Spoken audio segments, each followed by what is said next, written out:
name is Rebecca Jackson, and I'm president of Chance Home Preservation. We're a nonprofit organization that provides housing, counseling, and foreclosure counseling to families within the York, Harrisburg, and Lancaster area.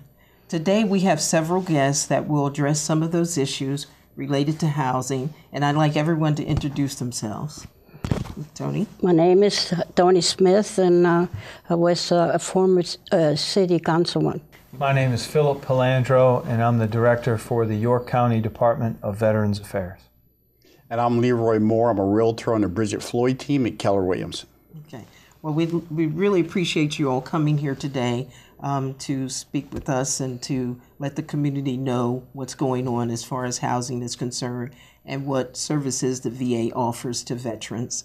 I'd like to first start with former Councilwoman Tony Smith and have her give some background on how the Chance Home Preservation Program got started. So, Tony?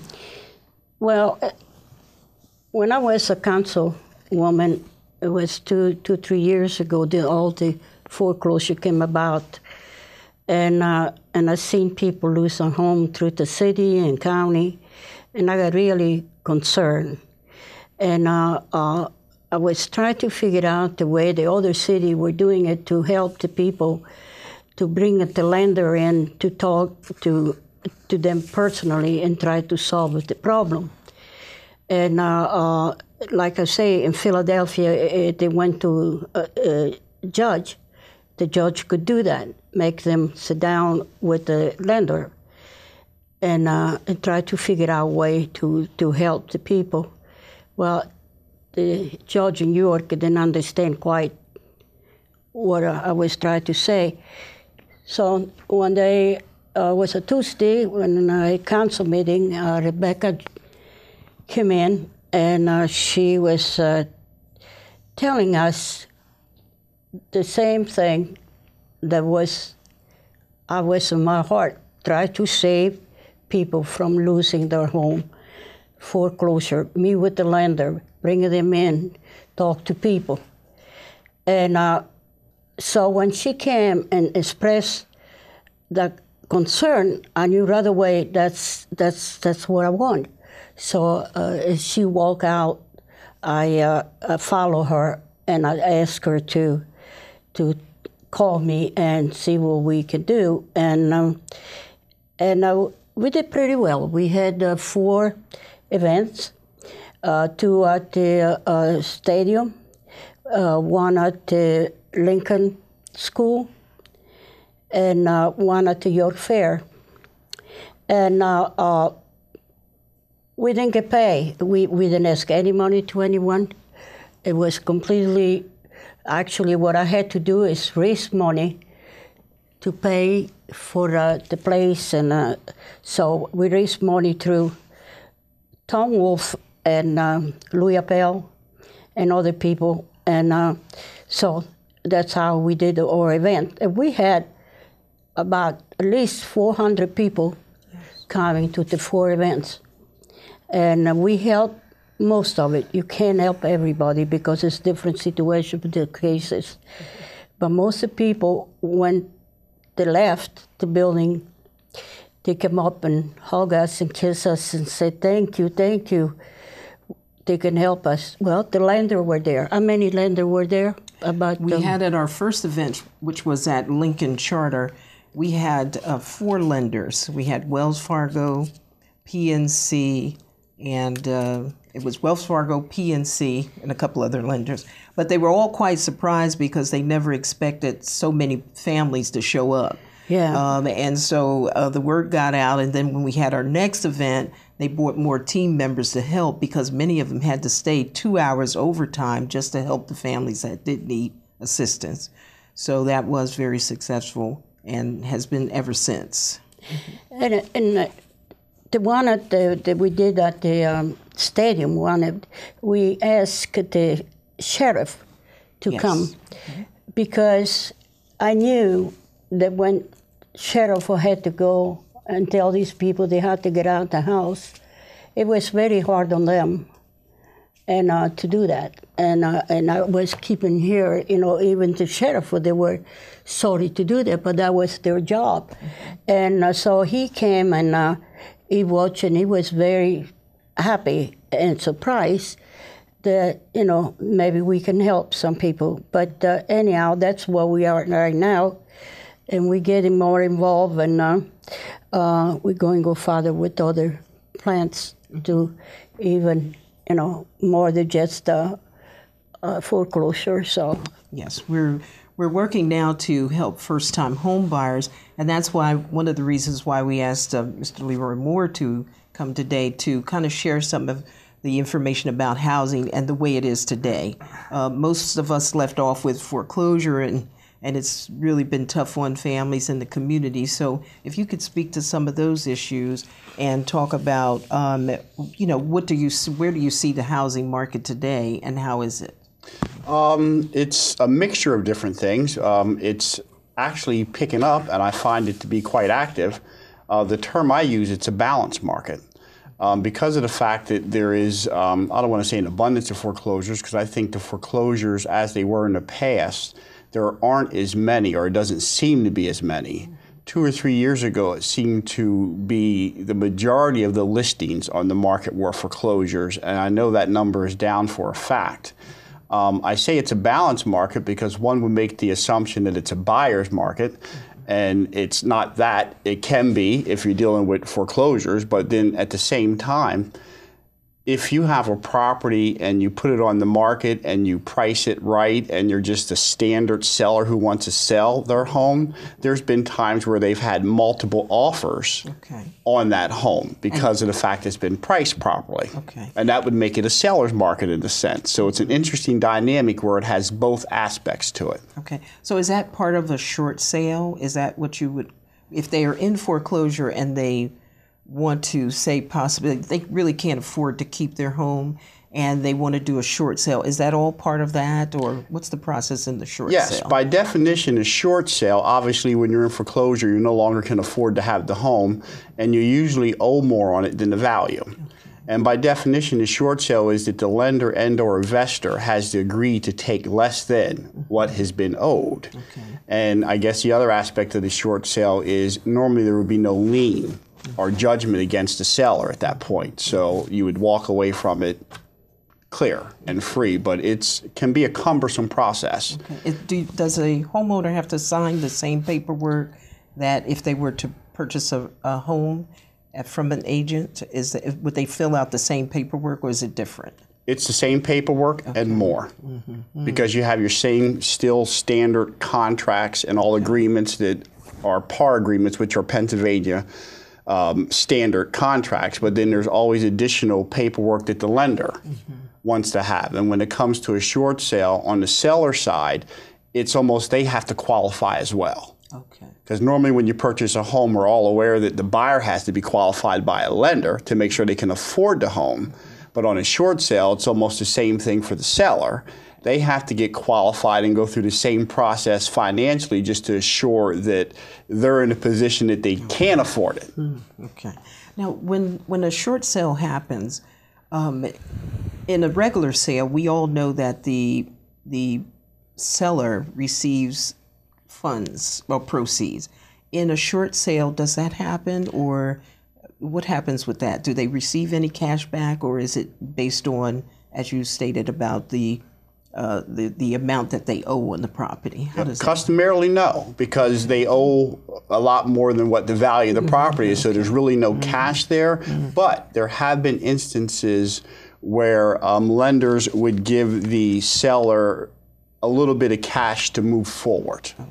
And that would be negotiated in the process. Is that almost like cash for keys? Is that what, or is that something different? I'm not familiar with that.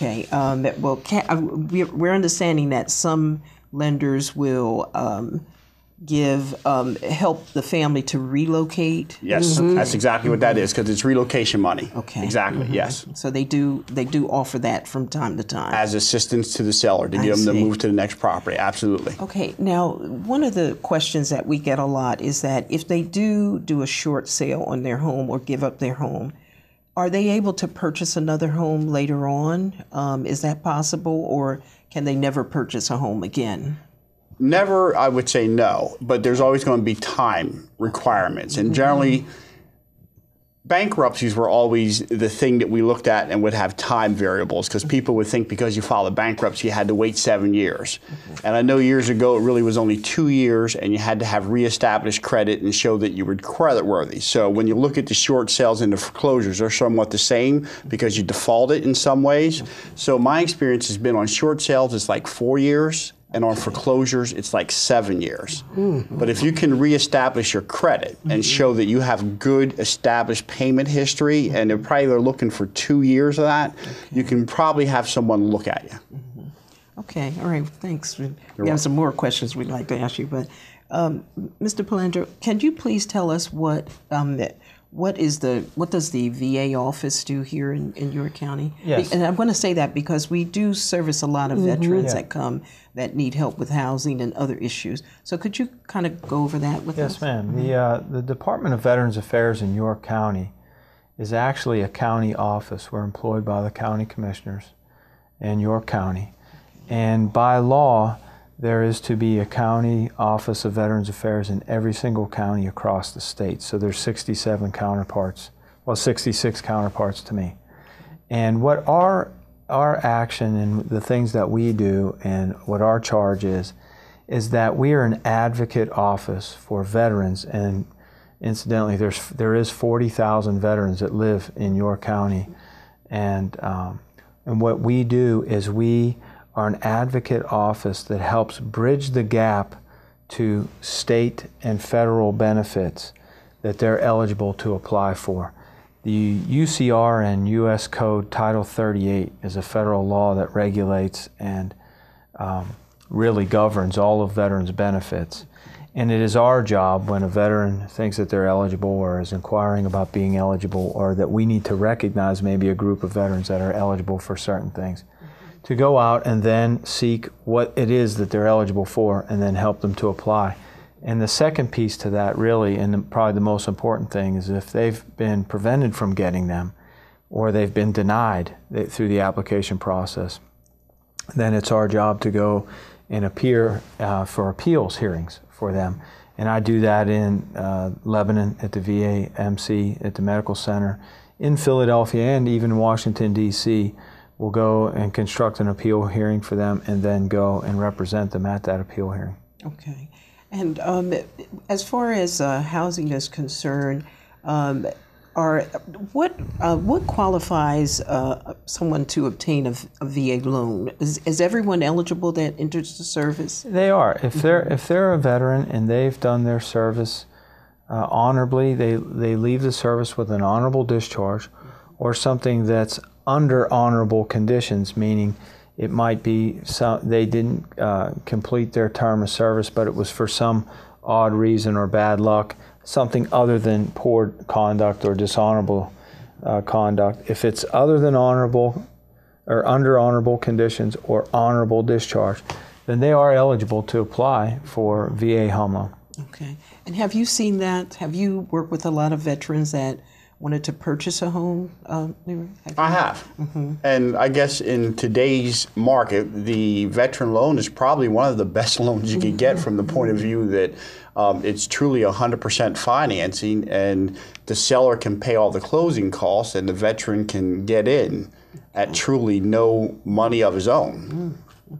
Now, but I wanted to find out if is the total family eligible for VA benefits, or is it just the person that served?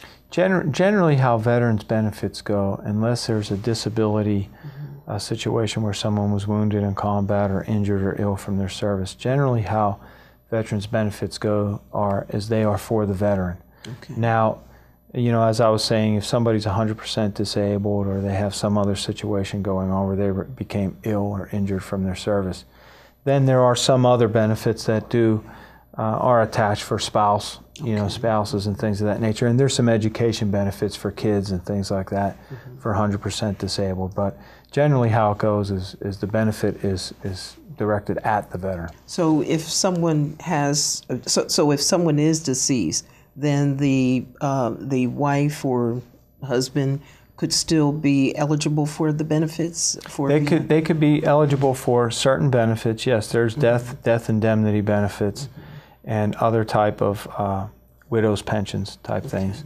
that veterans are eligible for, and if they pass away, then of course their spouses are, and burial benefits and things of that nature. Okay, and what I wanted to find out, or we were wondering, does the VA offer any assistance to families that are facing foreclosure?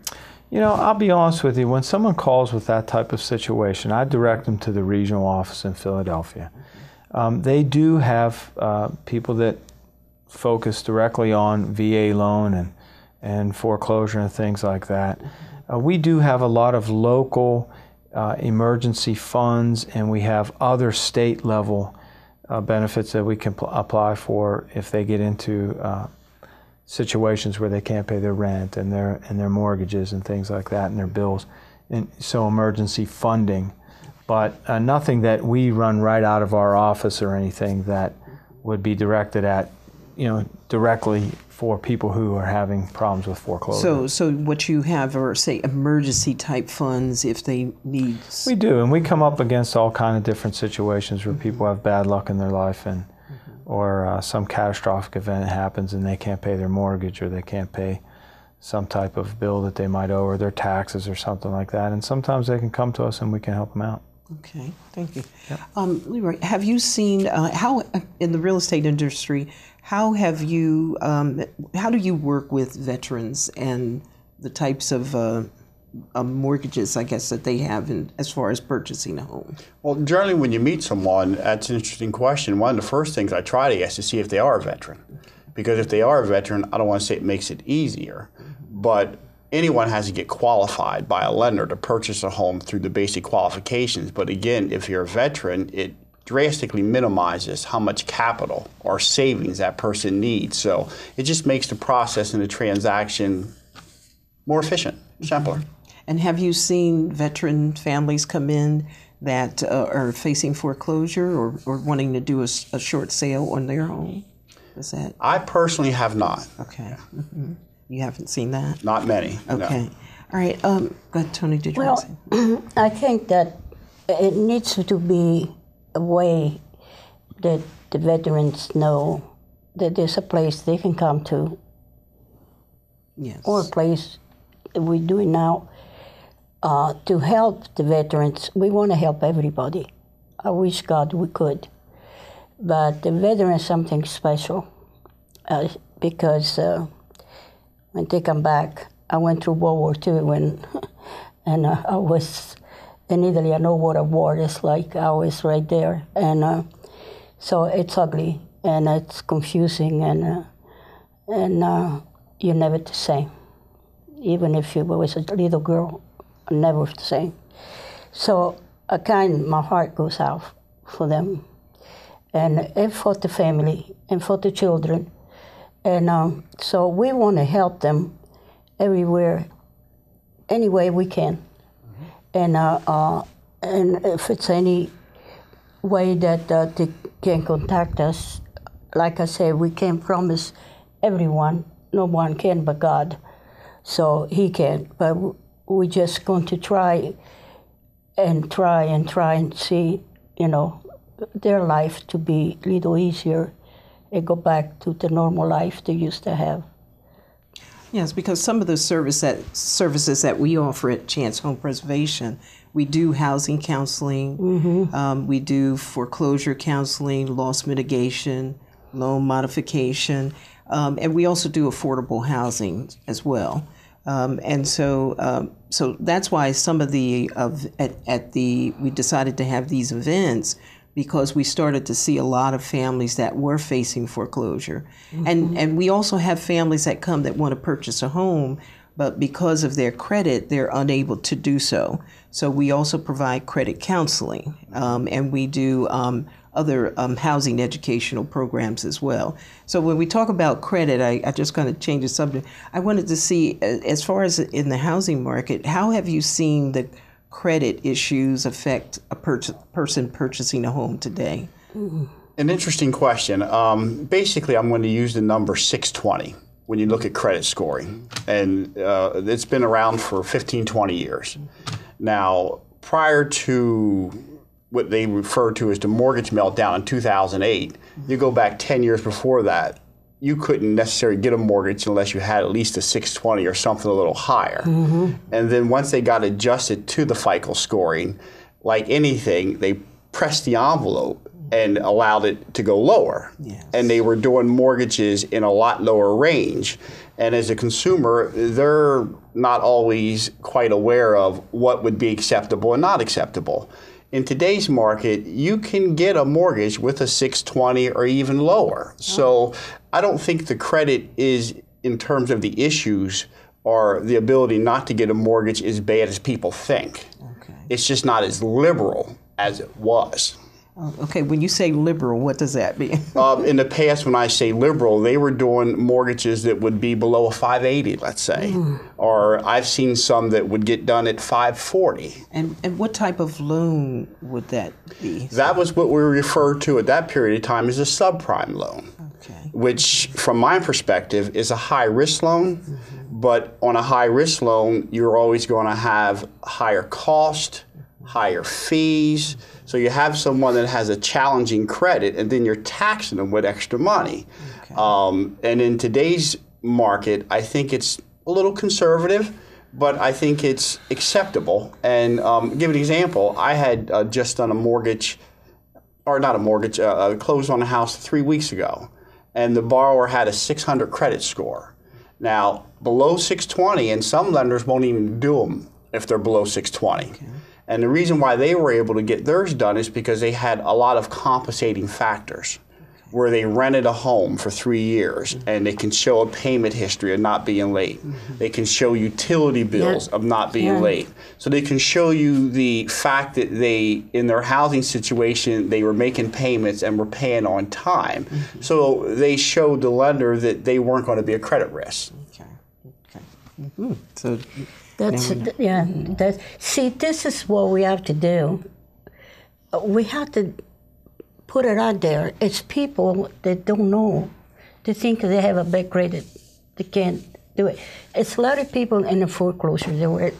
They have a wonderful credit. They bought a home, they bought a car. All of a sudden, they lost their job. And they were just getting all these letters from the banks and all. And they just didn't know what to do. They got a lawyer, some lawyer took them across. Well, see, I can fix it, but they couldn't. And I agree, because I think the process can overwhelm you. I've been doing this for a number of years, and I'm overwhelmed all the time. I have to chunk things down into small things so I can just focus on one thing at a time. There's so many providers or professionals, or when you purchase a home, there's a lot of people that you have to deal with. And for any consumer, if you've never done this, it's overwhelming. But just learning what Rebecca does with Chance, I find that extremely exciting, because in York County, and I lived here all my life, and I even served on a few boards and nonprofits, there's really no one doing what she does. So there's no assistance or no help. And when you talk about bringing lenders into a venue that people can talk and communicate with directly, that it doesn't get any better than that.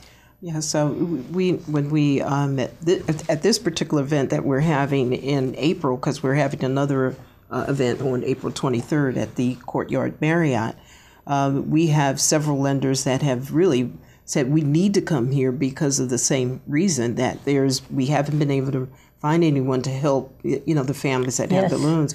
I know that right now, as of today, we definitely have Wells Fargo and HSBC. They're coming. We're waiting for several other lenders to confirm. And so any family that's facing foreclosure, or really even wants to find out about getting a home for the first time, can come and meet with the lender, and they will talk with them about how they can find a solution if they are in foreclosure, modify their loan, and or also qualify them for a loan to purchase a home. So our events, we've been very pleased with the fact that we've been able to get the lenders to come, because when we first started, they didn't even know where York was. And I remember one of the lenders saying, okay, what airport should we fly into? We're like, airport? I said, just get a parachute and jump. And at one They didn't know time, where York was at. they didn't know where York was. And at one time, I think the very first, the second event that we had, we recommended that everyone stay at the Yorktown Hotel. And we had dinner there with one of the lenders and ended up finding out that the whole restaurant was filled with the lenders. And they were like, are you Rebecca? Are you Tony? And we all just laughed because everyone did stay there.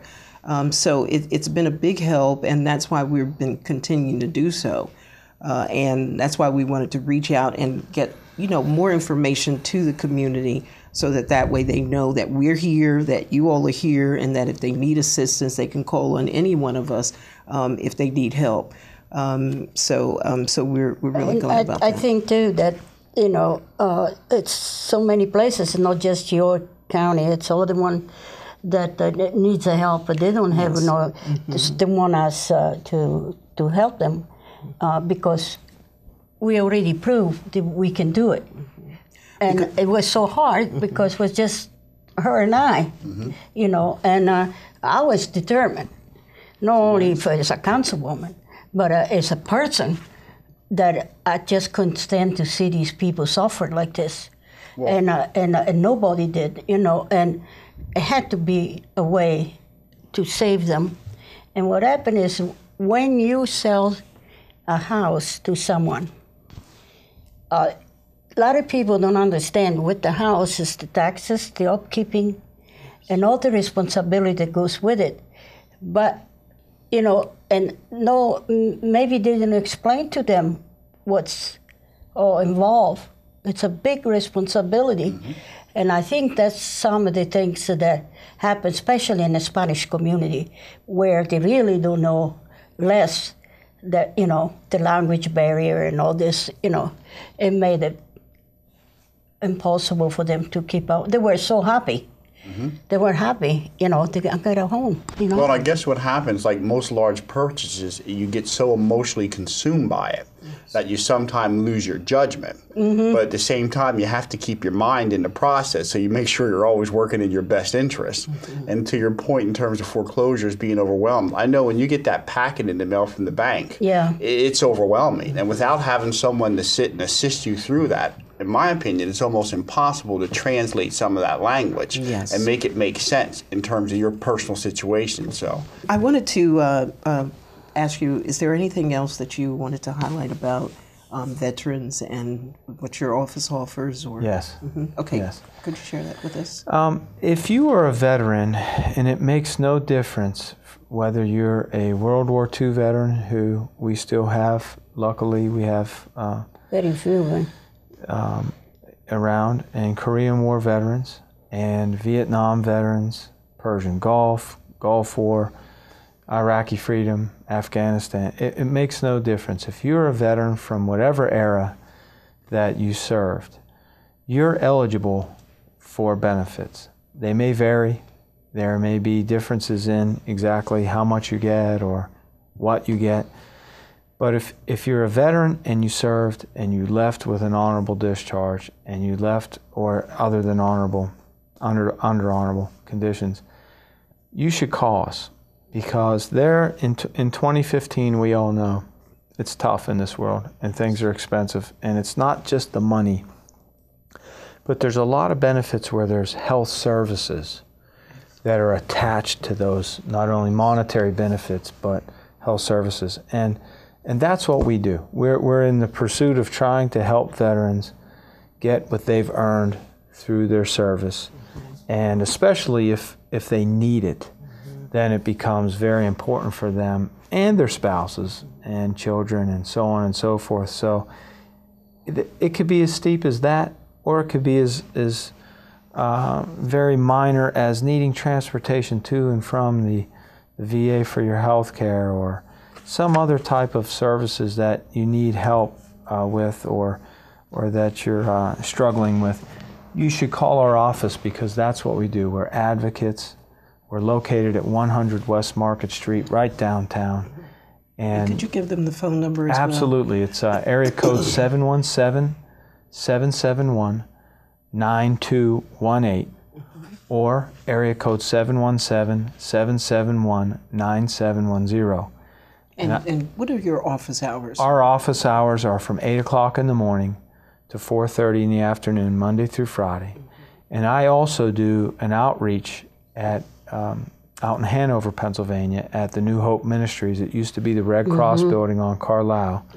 It's now New Hope Ministries. I'm in the basement there. And I do a outreach there the first and third Friday of every month. Okay. And they can come. Those outreaches are great because people can come if they live in outlying areas, and they can get services and help. And what is that? What is that called again? What area is that? That is out in Hanover at the New Hope Ministries Do you building. have an address for that? It's actually on Carlisle in Hanover, and Can you give your phone number one more time so people? I can. It's area code 717-771-9218 or area code 717-771-9710. And that outreach center is actually a walk-in. You don't need an appointment. You can walk right in there, and I'll see you. And I won't leave there until I see you. No, I'm sorry. It's just you in there, or is it a group? It's not. It actually used to be a very small office, and now we have 5 different people in there. And although that sounds like not very many to service 40,000 people, I actually have 2 women that are veteran service officers, and they're certified to do claims work and all the things that I do, they do. And their name is Kimberly Scott and Michelle Lutz. And then I have 2 administrative people, Brittany Chapman and Tina Snyder, and they're fantastic. They do fantastic work, and they're very dedicated people to what they do. And it's very important that people know that there are services that are available, and many of the families that do come to us don't know. They don't know where to turn if they're a veteran. They don't know what to do if they want to sell their home. So it's great that you were able to share that information with everyone so that they now know they have someone that they can kind of go to and count on for that. What I'd like to do is if you could tell everyone how they can reach out and get in contact with you, that would be great. If they need help with maybe a short sale or selling their home, or even if they want to purchase a home. So if you could share that information, we'd appreciate it. Or even, I'm a believer, if they call and just want to consult and have questions. It doesn't always have to equal a transaction. You know, I'm a believer that just if people want to have someone to talk to and ask questions, and that's the beginning of the process. Yeah. What happened in the past is so often people would start the process without qualifying the process. But you can reach me at 2251 Eastern Boulevard, which is Keller Williams, and my direct contact number is 717-332-7714. Could you repeat that again? 717-332-7714 is my direct contact number. Okay, all right. And could you repeat your number again? Yes, ma'am. It's area code 717-771-9218 or area code 717-771-9710. And I'd like to let everyone, thank you, I'd like to let everyone know that if they are interested in receiving help with foreclosure or receiving counseling as a first-time home buyer, they can reach out to our organization, which is Chance Home Preservation, and our number is 888-223-3898. So thank you, everyone, for coming here today and sharing our information. And thank you, Tony, so much for your support over the years. And we appreciate your help. Thank you. Thank you. Thank you. Thank you.